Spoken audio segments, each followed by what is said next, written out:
हमने demand volume 2 video में बात की थी लॉ ऑफ डिमांड की, मांग का नियम। मांग के नियम में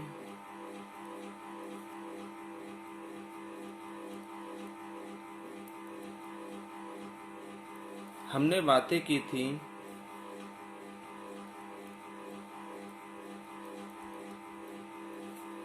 अन्य बातें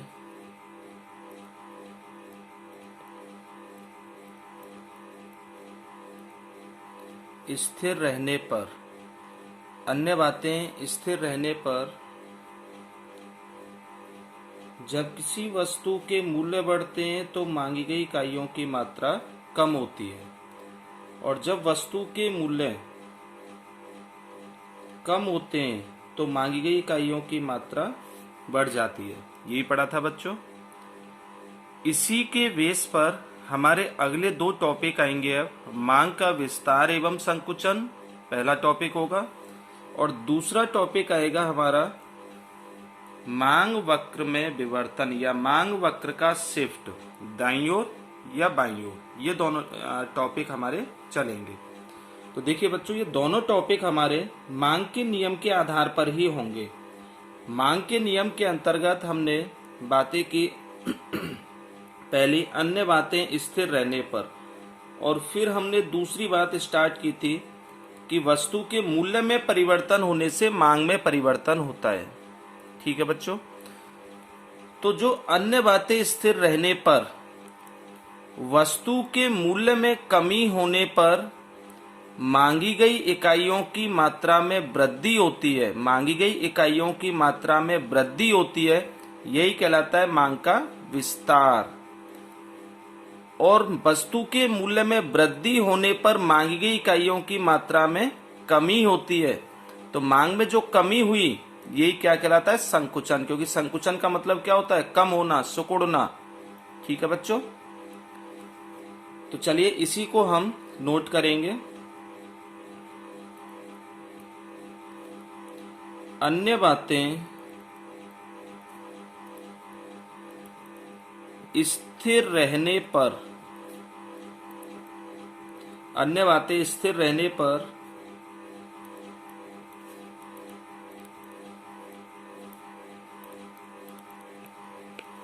जब किसी वस्तु के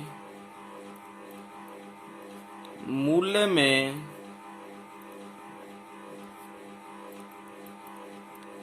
कमी होती है तो मांगी गई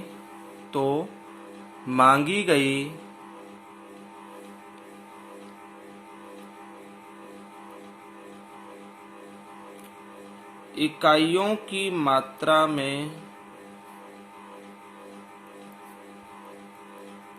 क्या होती है बच्चों? वृद्धि होती है। तो मांगी गई इकाइयों की मात्रा में जो वृद्धि हुई यही तो मांग का विस्तार होगा। यह मांग का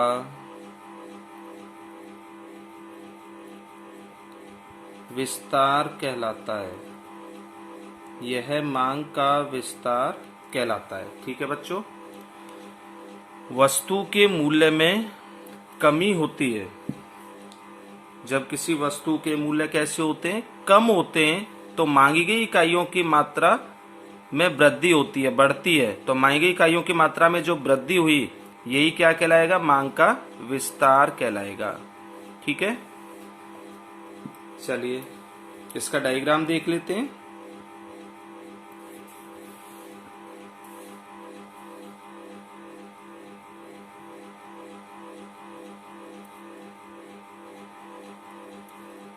जैसे लॉ ऑफ डिमांड में एग्जाम्पल था, ऐसा ही एग्जाम्पल लेकर के चलेंगे। मान के चलो पहली सिचुएशन ये थी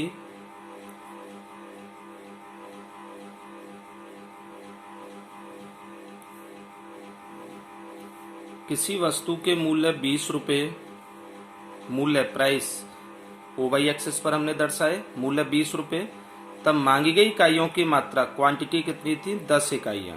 ठीक है बच्चों, तब ये वाला कॉम्बिनेशन आया।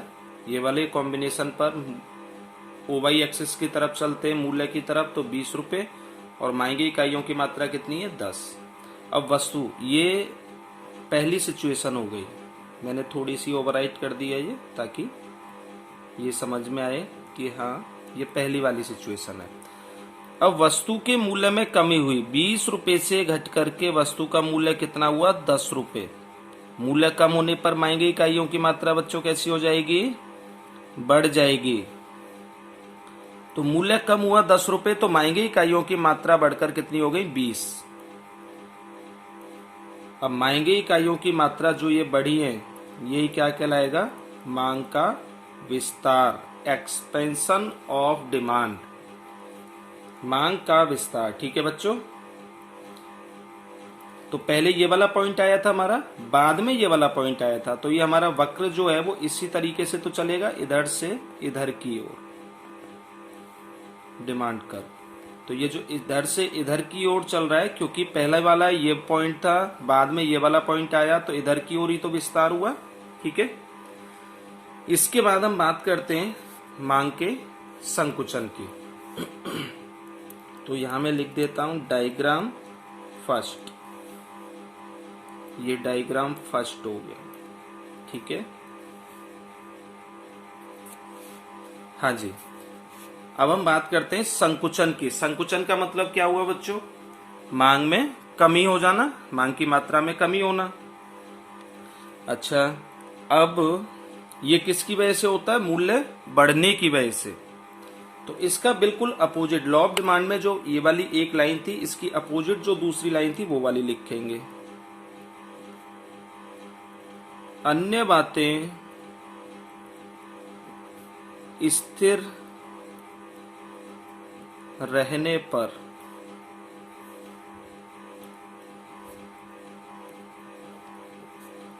जब किसी वस्तु के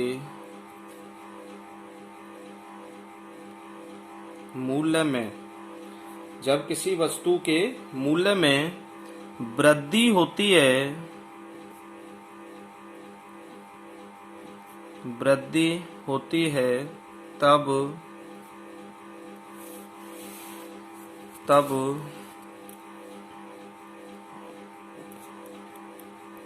मांगी गई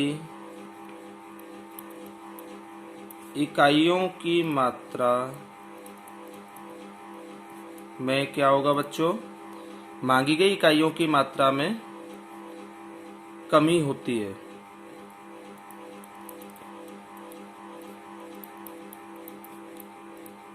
तो यह मांग का क्या कहलाएगा, संकुचन कहलाता है। ठीक है बच्चों, चलिए इसका भी डायग्राम हम बना देंगे। डायग्राम नंबर कौन सा हो जाएगा, सेकंड। डायग्राम बना लेते हैं इसका।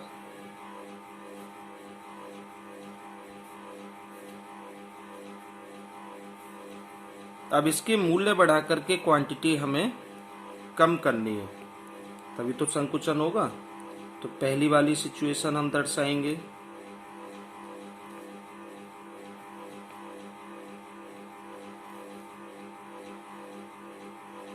मान के चलो मूल्य 10 रुपये था और मांग की मात्रा 20 इकाइयां हो गई। मूल्य 10 से बढ़कर के, ये पहली वाली सिचुएशन है, मूल्य 10 से बढ़कर के कितना हुआ 20। तब मांगी गई इकाइयों की मात्रा घट करके हो गई 15। ये वाला पॉइंट बाद में आया, पहले ये वाला। और मांग की मात्रा की बात करें तो पहले 20 इकाई, बाद में 15 इकाई। तो ये मांग का क्या कहलाएगा बच्चों, संकुचन, कमी तो हो रही है। अब पहले ये वाला पॉइंट है, तो इसका मतलब जो डिमांड कर्व होगा वो अब इधर की तरफ से ही तो बनता हुआ जाएगा।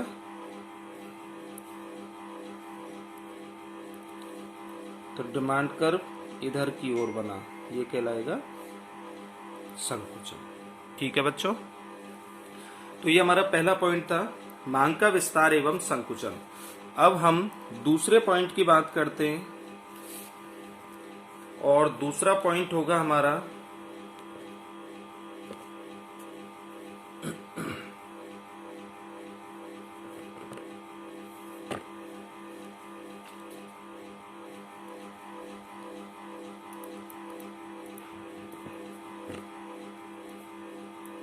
मांग वक्र का शिफ्ट या मांग वक्र का विवर्तन, शिफ्ट ऑफ डिमांड कर्व। तो इसमें दो सिचुएशन आएंगी। पहली सिचुएशन की हम बात करेंगे मांग वक्र का दाईं ओर शिफ्ट, मांग वक्र का दाईं ओर शिफ्ट। ठीक है बच्चों, तो देखिए इसमें हम बिल्कुल मांग का विस्तार और संकुचन में जो लिखा उसका अपोजिट करेंगे। वहां अन्य बातें स्थिर थी और मूल्य में परिवर्तन हो रहा, अब मूल्य स्थिर रहेंगे, परिवर्तन किस में होगा? अन्य बातों में। अन्य बातें मतलब उपभोक्ता की आय आदि में।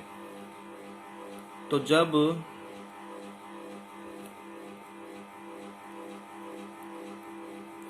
वस्तु के मूल्य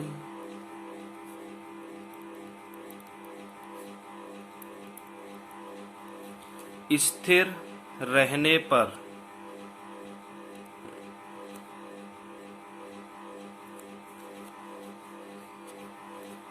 वस्तु के मूल्य स्थिर रहने पर किंतु उपभोक्ता की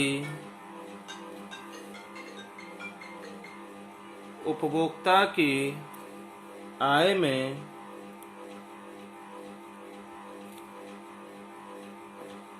कमी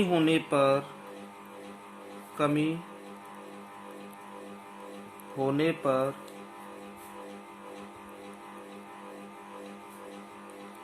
मांगी गई इकाइयों की मात्रा में, उपभोक्ता की आय जब कम होगी तो मांगी इकाइयों की मात्रा कैसी होगी?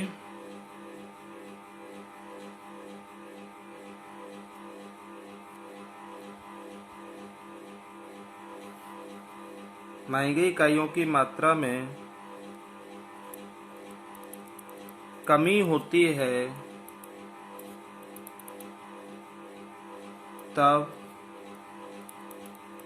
मांग वक्र, बताइए बच्चों। अच्छा, मांग वक्र का हम इसे पहले बाईं ओर शिफ्ट ये कर लेते हैं, बाईं ओर शिफ्ट।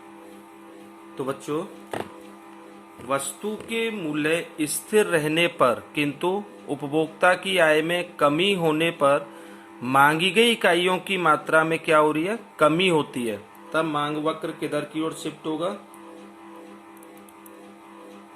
बाईं ओर शिफ्ट होगा।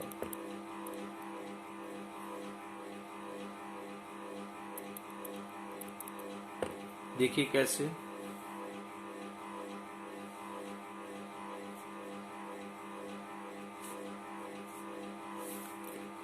ये हमने OX axis, OY axis, quantity, price.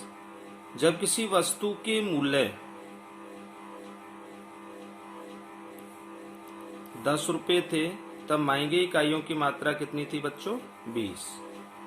तो इस वाले पॉइंट पर मांग वक्र हमारा left to right downward slope में होगा। ये पहला वाला वक्र हो गया। अब इसी मूल्य पर, वस्तु का मूल्य 10 रुपए ही है, लेकिन उपभोक्ता की आय पहले के कंपेयर में कैसी हो गई? कम हो गई। तो उपभोक्ता की आय कम होगी तो 10 रुपए मूल्य होने पर ही और पहले की तुलना में इकाइयां कैसी होंगी बच्चों? पहले की तुलना में इकाइयां कैसी होंगी? कम होंगी। तो इस पॉइंट पर अब हमारा मांग वक्र होगा D1 से D2। तो ये मांग वक्र किधर की ओर शिफ्ट हुआ? Left side. ठीक है बच्चों, मांग वक्र किधर की ओर शिफ्ट हुआ? Left side. इसके बाद अब हमारा सेकंड पॉइंट आता है मांग वक्र का दाईं ओर शिफ्ट। मांग वक्र का दाईं ओर शिफ्ट, यानी कि अब मांग बढ़ेगी। मांग कब बढ़ेगी? जब उपभोक्ता की आय बढ़ेगी। चलिए इसमें देखते हैं।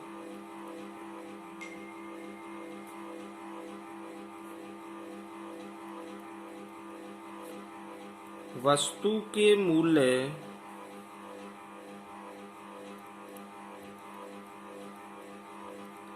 स्थिर रहने पर, वस्तु के मूल्य स्थिर रहने पर किंतु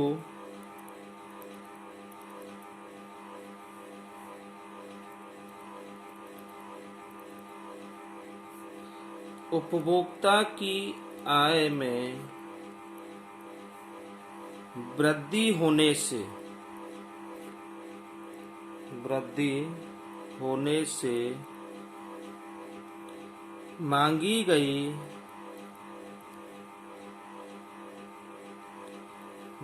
गई इकाइयों की मात्रा में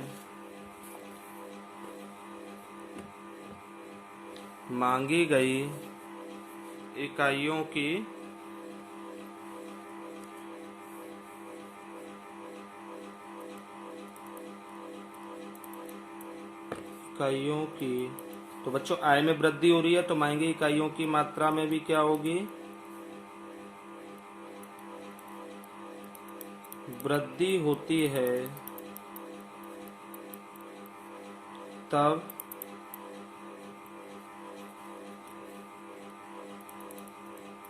मांग वक्र बताइए किधर की ओर शिफ्ट होगा? दाईं ओर शिफ्ट होगा। ठीक है बच्चों, चलिए इसका भी डायग्राम देख लेते हैं।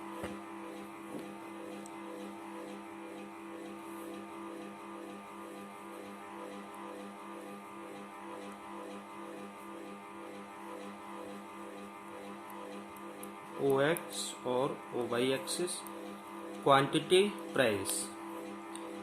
वस्तु के मूल्य मान के चलो